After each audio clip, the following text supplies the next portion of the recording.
Welcome to My Morning Cup, a podcast produced by Costa Media Advisors and brought to you by the generous support of the Tennessee Valley Authority. To learn more about TVA's impact on our community, follow TVA on Instagram at TVA and on Twitter X at TVA News. My Morning Cup, where we have interesting conversations with genuine people. I'm Mike Costa, your host.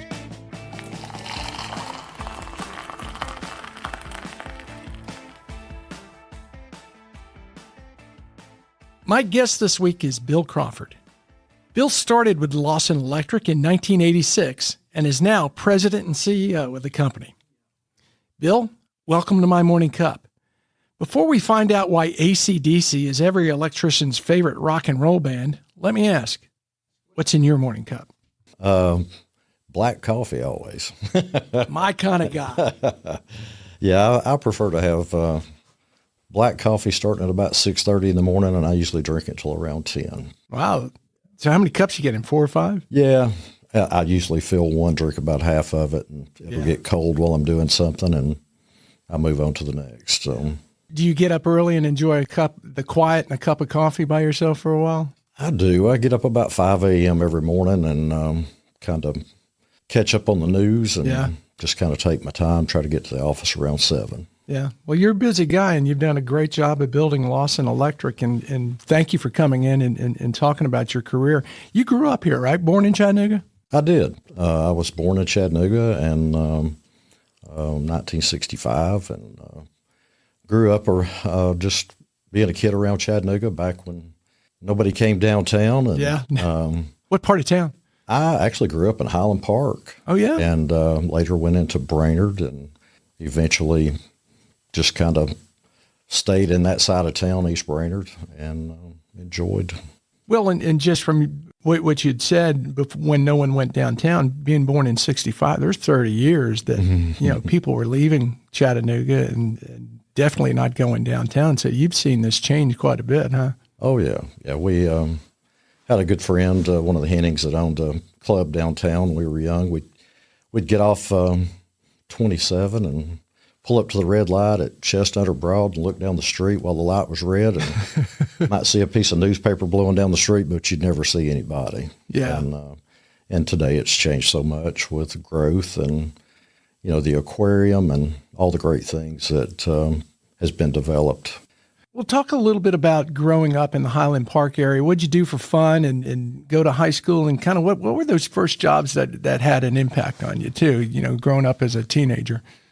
My first job, I cut the grass at an apartment complex during the summers, and for my mom worked there. And so I had a full-time job working 40 hours a week doing that. How old were you? I was 14. Wow, that's formative. Yeah. So did give me structure, and I don't remember what I made by the hour, but I got paid once every other week, and I brought home $186 for 2 weeks for 80 hours. And I bought my first car from one of my teachers.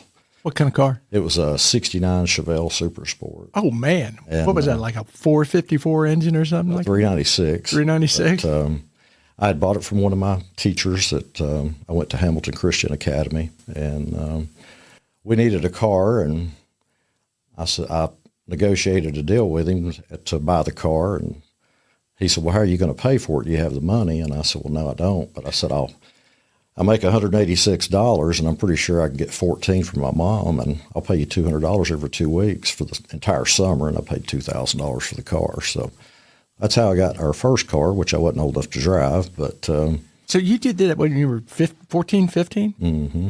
Because your family needed a car. They did, yeah. And you negotiated the deal. I did. I do remember looking in his eyes when I was talking to him, and he was like, I can't believe this kid is wanting to buy this car that's got this big engine in it. And it wasn't anything fancy, obviously. Yeah. But he said, well, you better get your mom in the next conversation because we got to make sure that's okay. Yeah. But as it went, bought the car. My mom drove it for, 4 or 5 years. Do you have any siblings? I have one sister. She is about 3.5 years older than me. So at that age, 14's young to be working, 40 hours a week. I mean, granted in the summer, but also negotiating a car and buying a car for your family. Pressure on you to be the man of the house.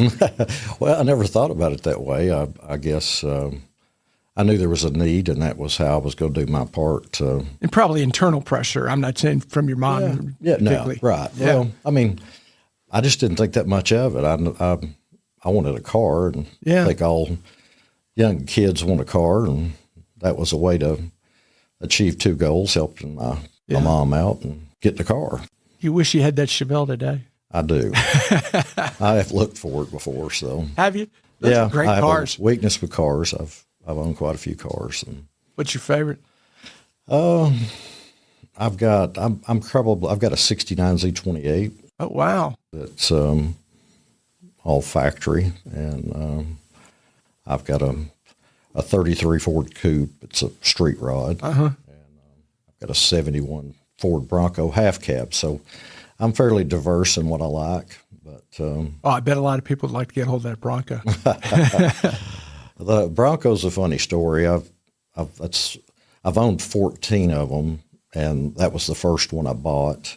Every time I'd pass one on the road, they weren't bringing any money, so you could buy one for $1,500. Yeah. And if I passed one that had something on it mine didn't have, I'd buy it, and I'd make whatever repairs that needed to be made, and I'll swap parts for what I wanted, and then I'd sell it, maybe make $500. So it was something to do on the weekends, keep me out of trouble. And so I still own that same Bronco. Oh, that's very cool.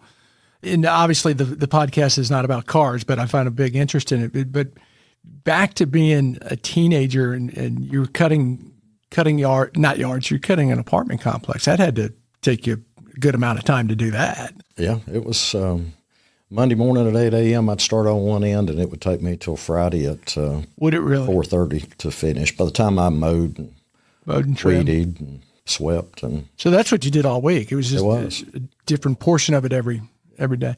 So, and any other jobs in high school or before you?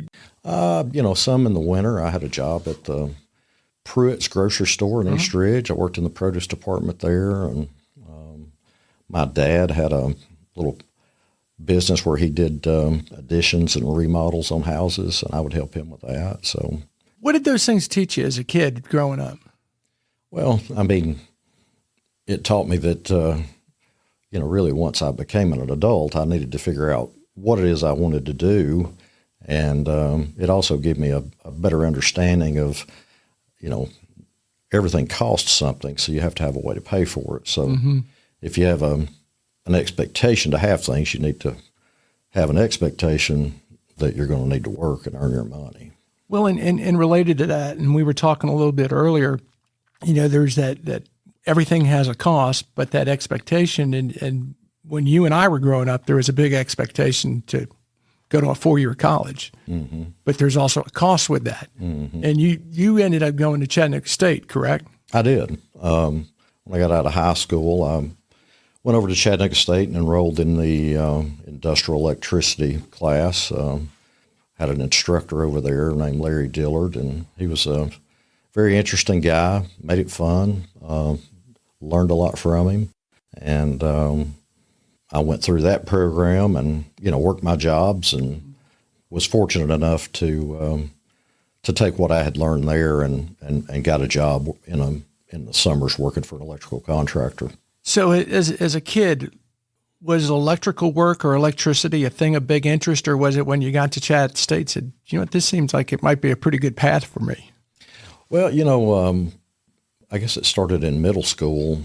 Everybody, the guys would say, what are you going to do? And back then there was Kirkman Technical High School downtown, which is, where the almost the aquarium and the IMAX is. And, some people were doing HVAC, some people were doing electricity. And when I worked at that apartment complex in the summers, I would sometimes help do the repairs to the air conditioning units or change light fixtures or something like that. So I think I was still trying to figure out the path that I wanted, but I quickly transitioned into the electrical side of things.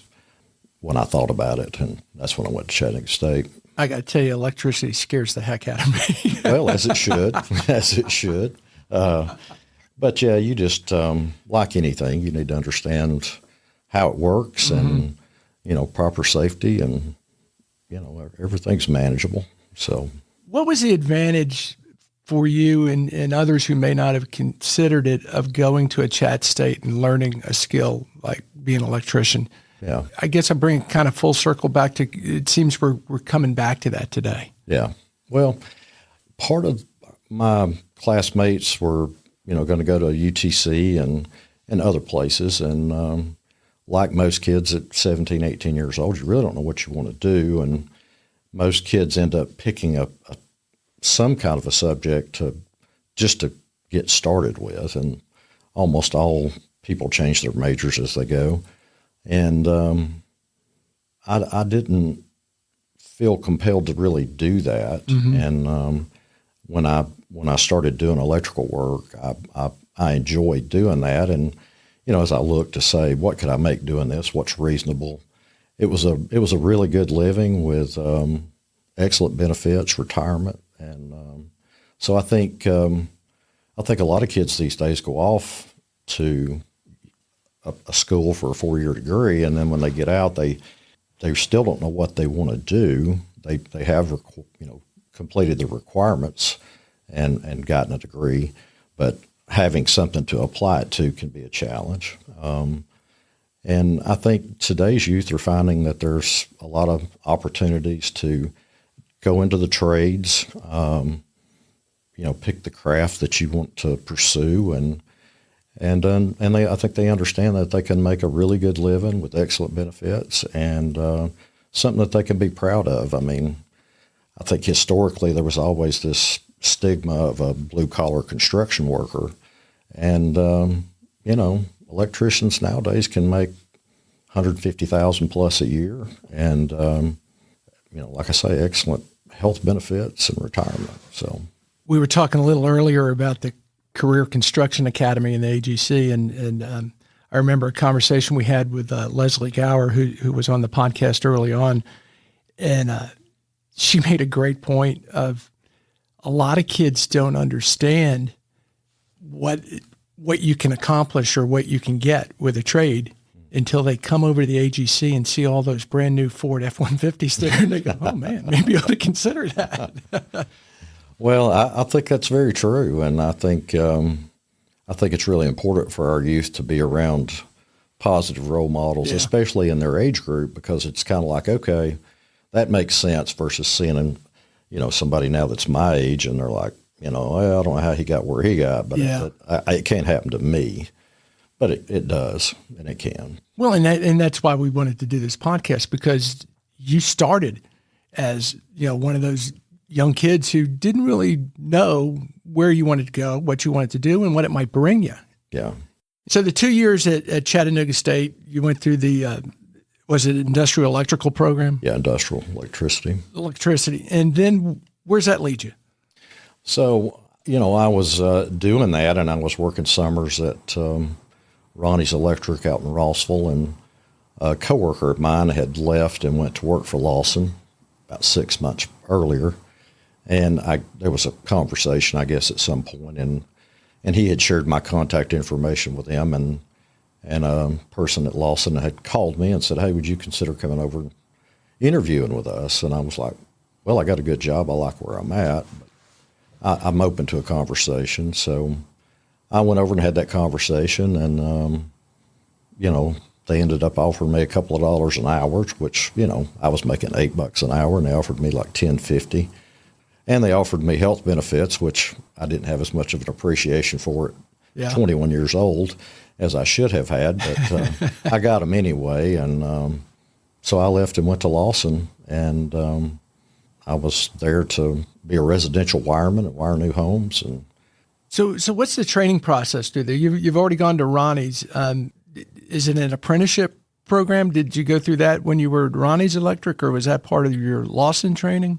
So when I went to work for Lawson, Lawson is affiliated with the IBEW, and the IBEW and NECA That's International Brotherhood of Electrical Workers? And the National Electrical Contractor Association have a school called the Joint Apprenticeship Training Committee, and it used to be a 5-year program, but they're changing it now to a 4-year program where you go to school 2 nights a week from September to May, and you have to have so many hours in class, and you have to have so many hours on the job training.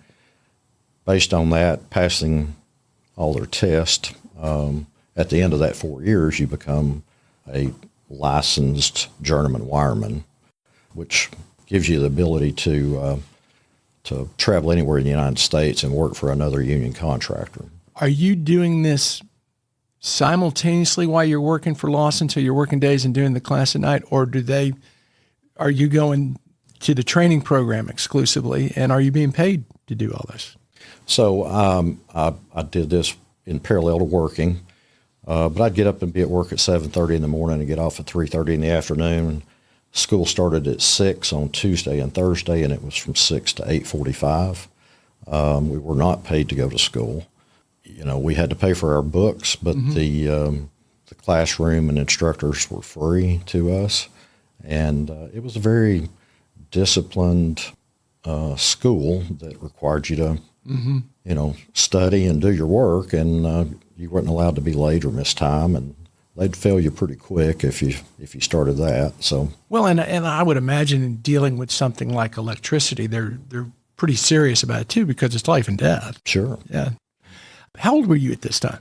So when I came to Lawson, I was 21. Oh, you were a kid. Yeah. Well, I thought I was an adult. I tell the story when I turned 18, I knew I was an adult. And when I turned 21, I thought, well, I'm legal to drink, so I have to be an adult. And finally, about 25, I was sitting at a red light, and I'm thinking, that wasn't the smartest thing I've just done. And here I am 25 years old. I'm still not doing the most intelligent thing. So when does all this end? And the answer is we make mistakes until we die. But it's effort that to keep moving forward and trying to do the right things.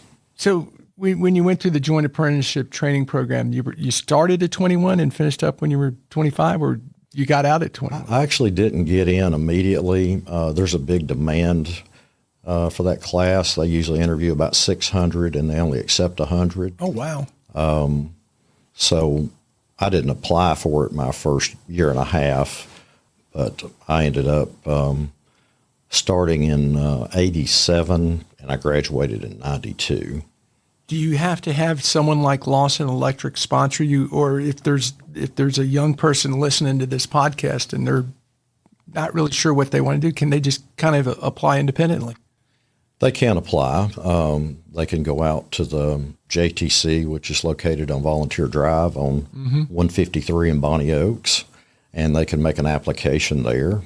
But they are required to go to work for a contractor because they have to have the on-the-job training as well as the book time. So ideally, that gives you a chance to get in your discipline of work that you're going to be doing, make sure you like it before you get into school. And, you've got to love doing what you're doing, or you're not going to be very good at it. Right. Kind of thing. So typically that's how that works. Did Lawson steer you to it, or did you kind of look and say, you know what, if I'm going to pursue this, I need to take these steps? A little bit of both. I knew that in order for me to move up and make the kind of money that I wanted to make, that was the path forward. At the time that I went through the 5 years of school, there's set pay scales for each year. And when you finish the previous year's work, you have the grades and the hours, and you get re-rated to the next year, and you do that all the way through your last year. And when you top out, you become a journeyman wireman. As I said earlier, I think when I topped out, journeyman made about $16 an hour. That's pretty good. Well, now they make about $35. So been a little time. Yeah. But it was from making $10.50 an hour to go to 16 plus. Yeah, it's 60% increase. Oh, yeah. Pretty strong. So you get through the program, you graduate, and you're at Lawson Electric. What happens for you? I ended up going through like I say, at the time, it was a 5-year school. I graduated at the top of my class over that 5-year period.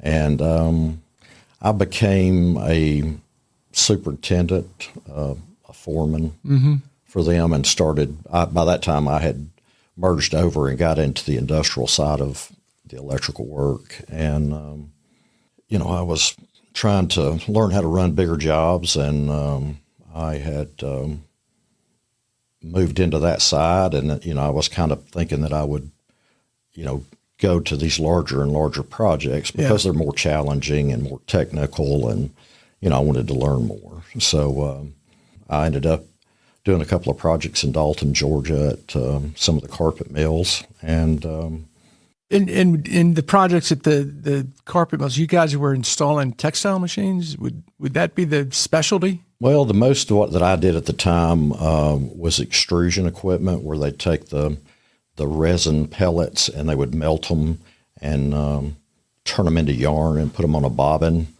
at some point where they'd end up being tufted into a backing and look like carpet looks. So most of what I did was extrusion related and color compounding, which is where they take and make their colors out of the generic resin. So you're mainly focused on Dalton in that area, in that industry at that time? At that time, we ended up with a project, lasted about 2.5 years. And, that got me into the 95, 96, finished that project up and ended up over in Trenton, Georgia, doing a plant called Gill Manufacturing. And the gentleman that was the president of Lawson at the time, his name was Joe Farless. Joe was a very intelligent guy, University of Florida graduate, professional electrical engineer. And I had worked for him. He was my direct report. And anyway, I had been out of Dalton for about 9 months, and he called me one day and said, "Hey, do you think we can get work in Dalton?" And I said, "Well, I don't know." I said, I really think it would be a good idea. I said, "I love the work." And I said, "There's a lot of it." And he said, "Well, more specifically, do you think you can get some work down there?" And I thought, well, I don't really know anything about that, but I would certainly give it a try. And he said, "Well, I'm not offering you a job," but he said, "Let me think about that, talk to my partners about it, and I'll get back to you." A couple of weeks passed, and he called me, and he said, "We'd like to set up a meeting with you to come in and sit down and talk to us." So that meeting was set up, come in, sit down, and they said, "Well, we've had a couple of people go down there before and just hadn't really ever made the right contacts and had any luck getting work. What makes you think you can?" And I said, "Well, I met some people when I was there on that 2.5-year project, and they've kind of moved through different companies. Some still there, but so you still had the relationships too." Yeah. So I think it's possible. I said, but I don't know anything about selling work or any of that. I mean, I'm just an electrician. One of the previous presidents was sitting in the room. His name's Walt Hodges, and Walt come to Lawson in the 50s and retired in 95. And he's the guy that built the foundation and brought the company to where it is now. And he's like, "Well, Bill, you understand it cost us a lot of money to bring you in the office and you go wander around in Dalton and trying to sell electrical work." And he said, "You really think you can do this?" And I said, "Well, I mean, I think I can. I don't know why I couldn't." And he's like, "Well, it's March and our business year ends on December 31st. And he said, "It's going to cost us a lot of money to pay you to be down there that year. So you ought to have some skin in the game." And I said, "All right, what does that sound like?" And he says, "Well, I'd like to give you a $2 an hour pay cut." That sounds attractive, doesn't it? And he kind of sat back in the chair and laughed. And I wasn't quite sure if he was serious. Of course, Walt doesn't joke a whole lot about that. And, he said, "What do you think about that?" And I said, "Well," for about 3 seconds. And I said, "I don't have a better offer on the table, and I'm willing to have some skin in the game." That's a good move. And he said, "So we'll reconvene this meeting in December. We're going to measure your production between today and then, and we'll make a decision on the next year to see if you're going to move forward." So Were you intimidated at all with something like that? Because here you are, you've gone through the program at Chat State, you've gone through the apprenticeship, and you're doing basically the work. And all of a sudden, you've got some relationships in Dalton, but there's building a structure, and as you said, sales and all of those things. Did at some point you go, my goodness, what have I gotten myself into? It was a little overwhelming. I'm like, well, how does this happen? And internally, I was thinking, well, they're going to send me to some kind of project management school and estimating school and all this stuff. And I reached back out to Joe Farless and I said, what does this look like, Joe? And he says, are you done down at Gill Manufacturing? And I said, well, yes, sir, I'm finishing up. I'll finish Friday. And he said, okay, well, Friday's your last day there, and Monday you need to go to Dalton. So Friday I was an electrician, and Monday I was a project manager with no training. Did y'all have a location in Dalton, or you were just cultivating the Dalton market? They had rented a little office space. It was about 400 square feet, but they had sent several people down and just hadn't had any luck due to timing mostly. But so I went down there and I unlocked the door and I walked in and it was very empty and it was very quiet. And I didn't have anything to distract myself with, and I was forced to look in the mirror and say, it's up to you. Clock's ticking. Something's got to happen. So what'd you do? You go out and make prospect calls? I did. I started off calling the people I knew. Yeah. And they were like, you're doing what? And they were like, well, good, congratulations. And I said, well, that remains to be seen. But I communicated with them, and then I also asked them about anybody that they knew and tried to network a little bit. But, headed into December, I think I had gotten a couple little projects, and I had made about $36,000 in gross profit. That's pretty good. Well, didn't quite cover my costs for being there, but it wasn't a scratch. But I had made a couple of really good meetings and had locked down a couple of really nice projects moving into the following year. So I went back for my meeting with the group, and they're like, well, sounds like you did a little something, but you've got a pretty good year lined up. So we think we're going to let you come back next year. So, once I got started, I had a project that I did with a company here in Chattanooga called Dillard Construction. Mm-hmm.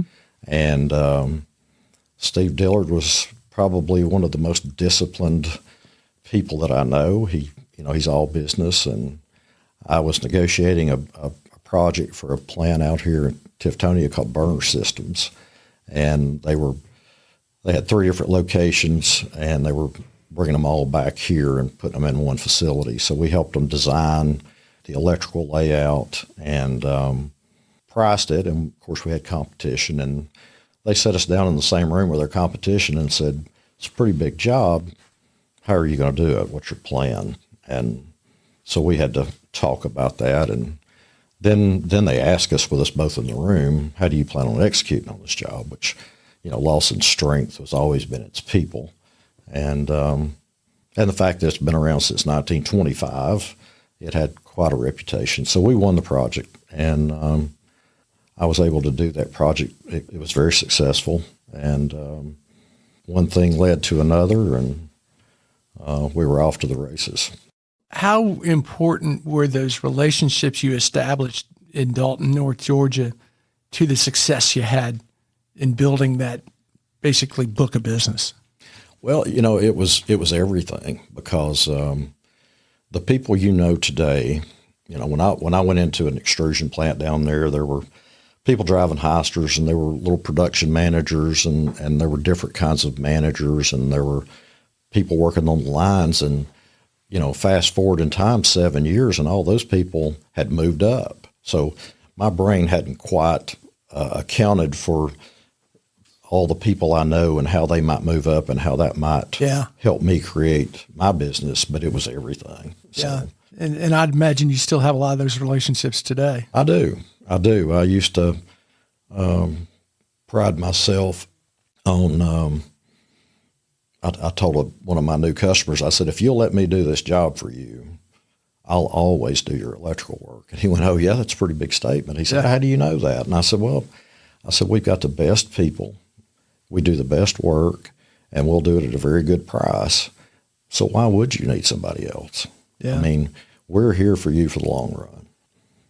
At your young age and building, particularly the Dalton location, did you have mentors who were kind of help guiding you, or were you more of a, I'll figure it out on my own and go to people when I need advice?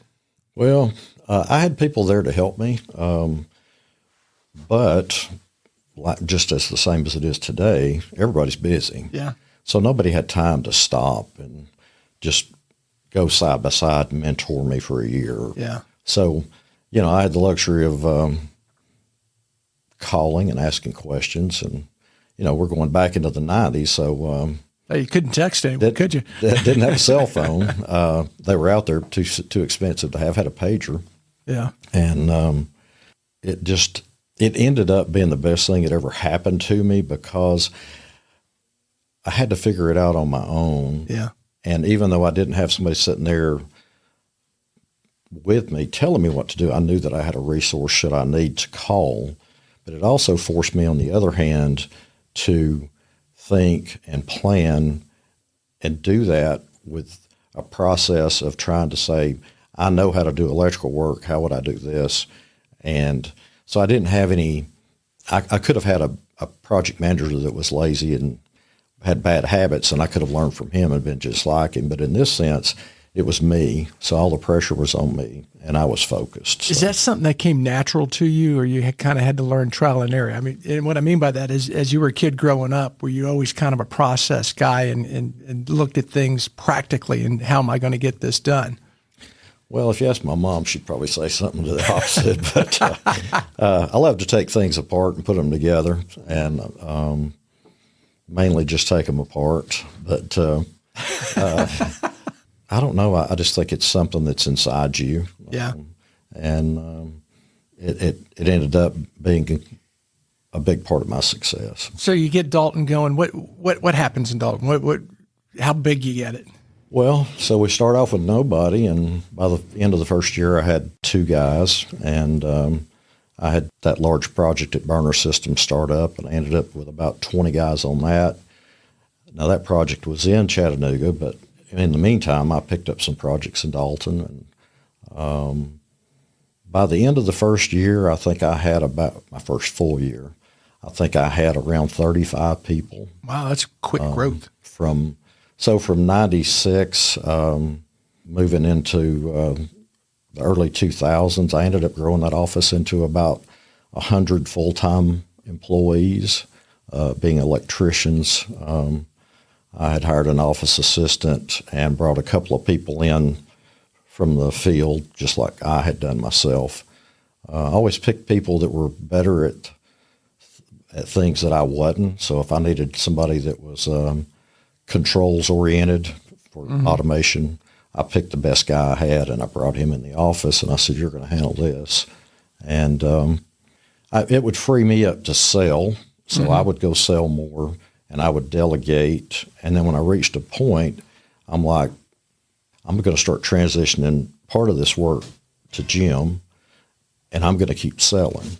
And then I did that with him, and then I brought another person in the office, and I did that with them. Did sales come naturally to you, or did you have to learn it? Or, did you read sales books, or was it just? It didn't come natural. When you don't know what you're doing, the best piece of advice you can give yourself is, use your mouth and your ears in proportion and try not to say too much. So I found pretty quickly that I said something I shouldn't have said, or as quickly as I said it, and then it caused me to have to work a little harder. I ended up getting the job, but listening means everything, and understanding where your customer is and his thought process, let him think through it, and then kind of backfill the things that concerns him. But it was an exciting time. Yeah, it had to be. I mean, just growing a division to 100 employees is big, but I mean, if you did that with your own company, that's huge. Yeah. And you were able to do that down in Dalton. So what does that lead to for you? You have all this success in Dalton. What's that mean for your career at Lawson? So things were going really well. We had branched out and started working basically anywhere our customers would take us. And being in the textiles industry in Dalton, we would travel. Sometimes we went to Australia and put in a couple of machines on two or three different trips. Went to Canada, put a machine in, modified some machines to go to different countries. We've been to Turkey, Dubai, and Belgium. And most of the things that we do to this day is we provide technical assistance on startup. Mm-hmm. So while it might not make sense for us to load 40 electricians and fly them halfway around the world, we find that we could get somebody, the client will get somebody else to do the electrical work, and then our technical group will go in and do the startup to make sure it's going to run when that time comes. So we started doing that, and we started doing some work for the Army Corps of Engineers. At some of the shipping ports in North Carolina, did some security upgrades, which is a lot of fiber optic type things. And we just kept finding ourselves with relationships that would change jobs, would say, you took good care of me there, can you take good care of me here? And, we always said that as long as we could bring value to you wherever it is that we're going, because we obviously can't be as inexpensive as somebody that's mm-hmm. local, but that's part of my job to sell, was to say, you can hire somebody at a cheaper hourly rate, but it's not what you pay for the hourly rate. It's about what you get for the hours of work that you pay for. So I've had clients compete us against other contractors and us not know it. And in the end, they'll come back and they'll say, God, I can't believe you guys cost more, but y'all's workmanship was wonderful. You finished before they did. And I'm like, it's our job to understand that you only have so much money to spend for electrical work. And we want you to get all the electrical work you can get done for that dollar. I don't think the average person in our area realizes how international a company like Lawson is. Didn't realize you're flying to Turkey to help install a machine or things like that. Mm-hmm. But to your point on the relationships, because you took care of someone over here when they were in the textile business, when they moved into another business, they obviously had your contact information. Yeah. And said, you did great work for me. Well, yeah, and it was very exciting. We worked alongside a lot of machine manufacturers that would sell equipment to these textile plants, and we would wire them, and then they would send their technical people in to start them. And so I learned what they were doing, and then I tried to provide the same services with other clients in different disciplines of the business. So I want to go back to the sales aspect again, because you really didn't have a sales training. It's something you learned on your own and through relationships. When you're prospecting for new business, how did you prospect for new business? Was it based on the relationships you had and finding out what's going on, or did you just the old-fashioned shoe leather and knock on doors? A little bit of both. Obviously, it's easier to count on relationships, but sometimes the market will drive certain sectors of the business. When markets are good, they're real good, and others are poor. So they're kind of cyclical, and I ended up trying to, my role was to be consistent mm-hmm. and not have big ups, and big lows. And so I found businesses, got into the feed mill business, which is where they make feed for chickens. And for some reason, that business was always good when everybody else wasn't. Interesting. So they supported me, and it kept me right in the middle. So like the Great Recession in 2008, because you looked and said, and I'm going to give you my what most people would think. Well, recession, housing hurts, electrical's going to hurt. You insulated yourself a bit by targeting things like the feed business then. True. You have to be looking ahead, and you've got to be looking at every day, what's going on in the world, what's the economy look like, and then you have to say, what's available to me as a project, what's coming up to bid, what potential work can I get that will last 6 months or a year, so that should there be a slowdown, I have enough backlog to bridge that, and I could get across that because, I'm nothing without my employees. So in 2008, I can remember the shows, Good Morning America, whatever, and I remember a show where they panned a camera out and there was a big, huge parking area full of cars, and the guy sat behind me is all of the repossessed cars. Ooh. And they're like, the banks have said quit repossessing because we have nowhere to put them, so just let the people keep them for now. And I thought, this is bad and getting worse, and we actually stretched out and had a car dealership called CarMax. It's out in Hamilton Place Mall.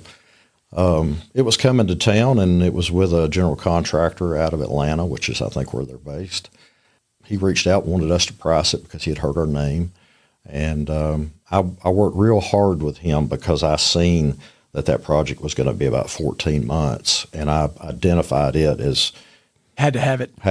Yeah. And I got aggressive on it, and I had to sell him pretty hard, which he'd done a bunch of them, and he was a little bit amused with me because I was young and I was out here making all these promises. And ended up selling the job, and I ended up having to reduce my workforce because I didn't have enough work for everybody, but I kept all of my key players. So in our world, we'll have a journeyman electrician that's the highest paid, and then you have apprentices and helpers that make less. And I disproportionately had more expensive people on that job because I knew I had to maintain that group. Yeah. So when I did that, I had a lot of really great people on the job, and we were just knocking it out. I mean, everybody's working hard and doing great quality work, and that guy's like, I can't believe y'all are doing all this. And they're like, and he's like, well, you're behind. And I said, no, we're not behind. And he's like, yeah, you are. And I'm like, well, take me and show me. So he walked out there, and he was like, well, you're not too far behind, but you need to do better. And I said, we're always trying to do better. So, just trying to be positive.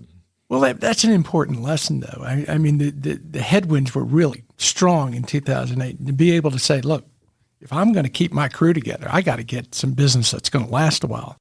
And that enabled you to keep your A-team together. Yeah, that's exactly what it did. And we lived to fight another day. And we ended up making some money on the job. And for the risk that we had, it was the best decision I made in that time frame.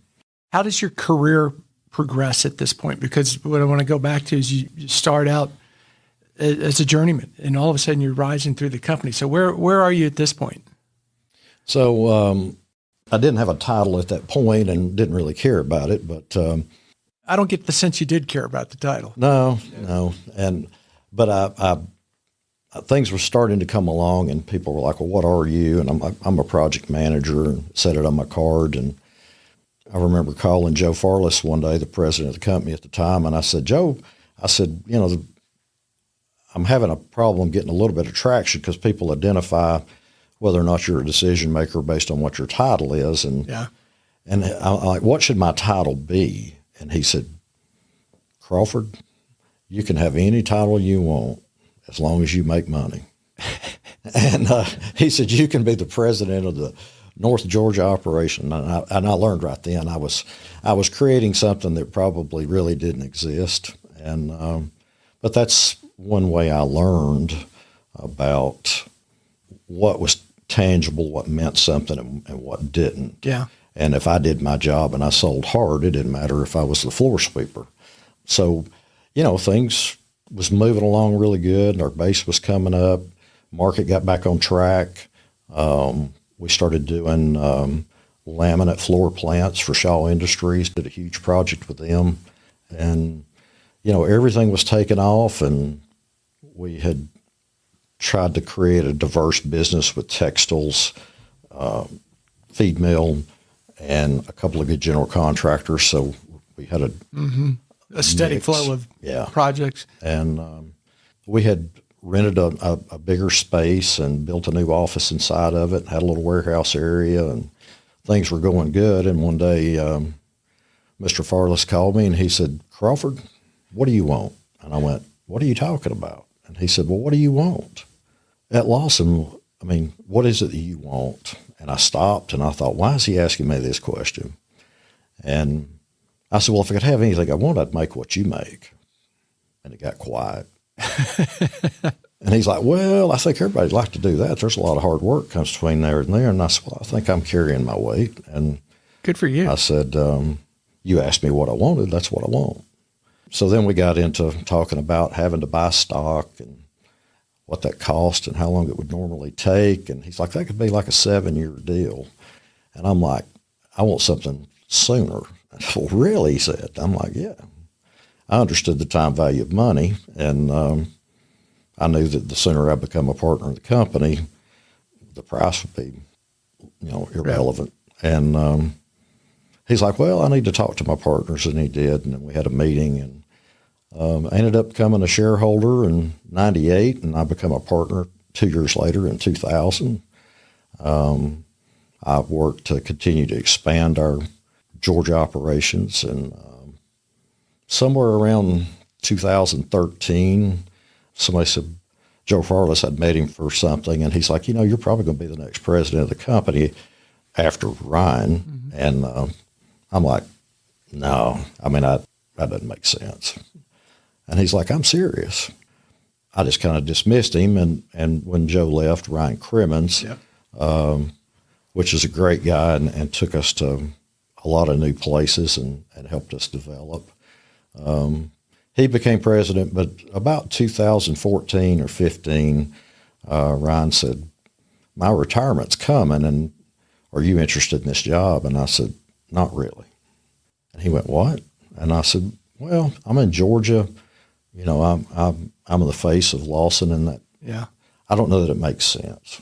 And he's like, well, you need to think about that.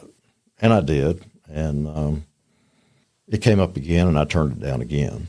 How important are those honest conversations? Because in our conversation right here, I get the impression you're pretty direct and tell people what you're thinking. And a lot of people would say, oh, well, what do you want? And they try and adapt to what they think the other person wants to hear. My sense is those honest conversations have really helped you through your career. Well, they did. I mean, and honestly, I didn't know.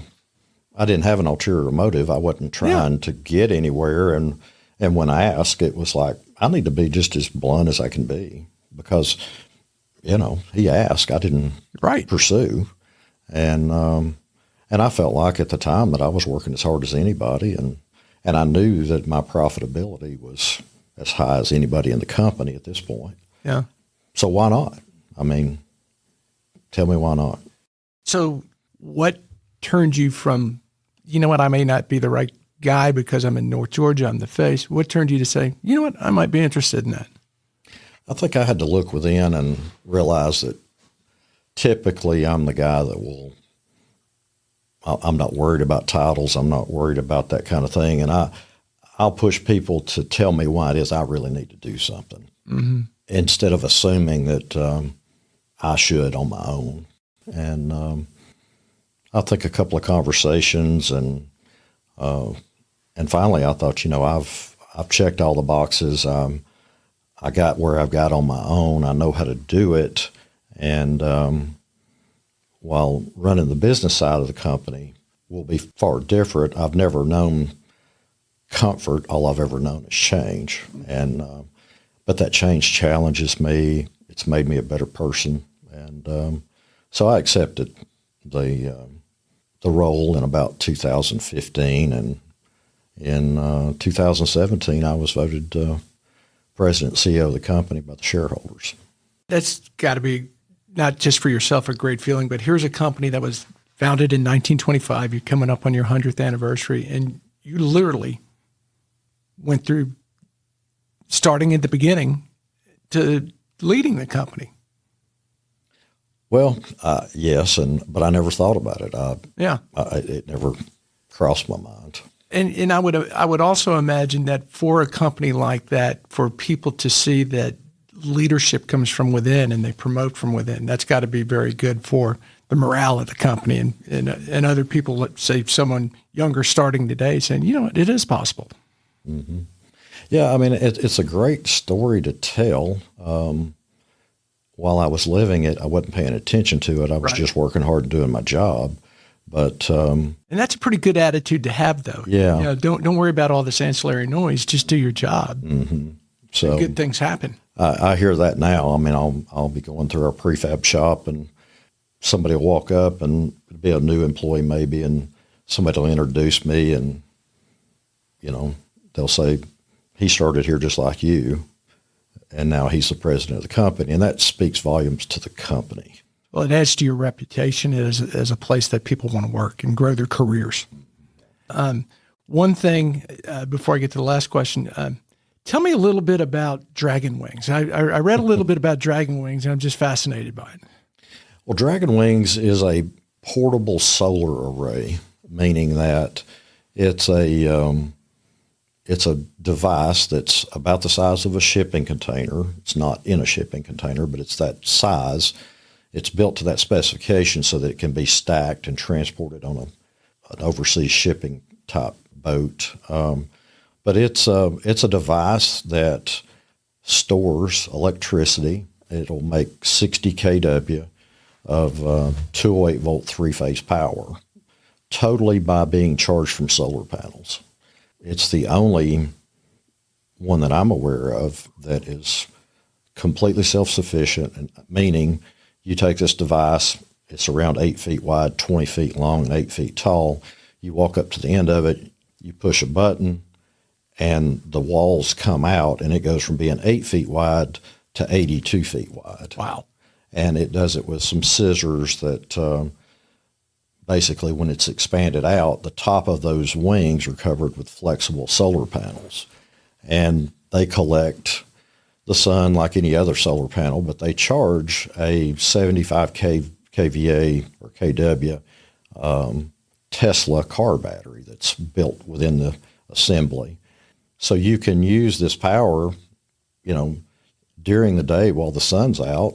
It will charge the battery, and then you can use all the excess power while it's generating it. And then when the sun goes down, you can continue to use the power based off of what's stored in the battery. Because it's stored. I know it's still in the not necessarily testing, but the proving phase, and and making sure everything works. But that's got to be a great advantage for not just going into disaster areas, but events. Yeah, it's ideal for areas when a hurricane comes on shore and it devastates the power grid, a tornado, a war zone, some sort of outdoor event where there's not utilities readily available. You bring this unit out, you set it up. It's quite an interesting piece. And, you know, to be clear, Lawson doesn't own that, but Lawson's prefab shop manufactures them. So you're in a partnership with? We are. We're a subcontractor to the Dragon Wings folks out of San Francisco, and we assemble and wire and test these units. I look forward to seeing more of them. Yeah, glad to have you out. Love to. Before I get to my last question, I do want to remind our listeners who makes all this possible, and it's thank you to the Tennessee Valley Authority for sponsoring My Morning Cup. Follow TVA on social media to learn more about its multifaceted mission of service, and visit TVA.com/do good here to explore exciting TVA career opportunities. All right, Bill, last question. What would you tell your 25-year-old self is important for a happy life? Well, there's a lot of ways to spend your life, but I think being disciplined and focused while you're doing what you're doing, and, you know, likewise, when you're with your family, you give that equal time. We believe at Lawson that we all have to work to make a living to provide for our families. We have a corporate chaplaincy service within our company that we use to benefit our employees. And I would say that in the end, staying focused on what's important and not listening to all the ancillary noise that's going on around you. Do a good job at what you're doing, and show up and participate. I think you're a great example of that, and it kind of goes back to not being concerned about titles. You just focus on your job and you're doing it, and good things happen. Yeah. Well, they don't pay much more, so I mean, I think in the beginning we all worry about it making money, and in the end we're more concerned with our reputation. And boy, that's true. Having gone through that career arc, and now that I'm in my 60s, you look back and go, that wasn't so important. It's more about the friendships made, the relationships established, and enjoying life. Well, I've been at Lawson for 39 years, and what I've come to find, contrary to what I thought, all of my friends are my coworkers. Yeah. And I've spent the majority of my life at Lawson Electric. So I've made a great career. I've made a lot of friends, and the opportunities really have been endless. So it's been so much fun, and the only disappointment is that you can't do it more. Yeah. I mean, I would work another 20 years, but well, you're in good shape. You can. Yeah. Well, I don't want to, but I do want to be associated with Lawson until something changes, because the chances of me taking another fork in the road and ended up somewhere else, there's no way that I would have ever be where I am without this company. Well, I really appreciate you coming and sharing the story. It's one that I really like, and thank you so much for sharing it with us. Appreciate you having me.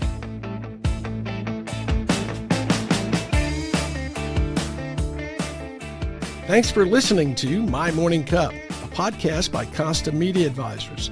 If you liked this episode, please share it with a friend.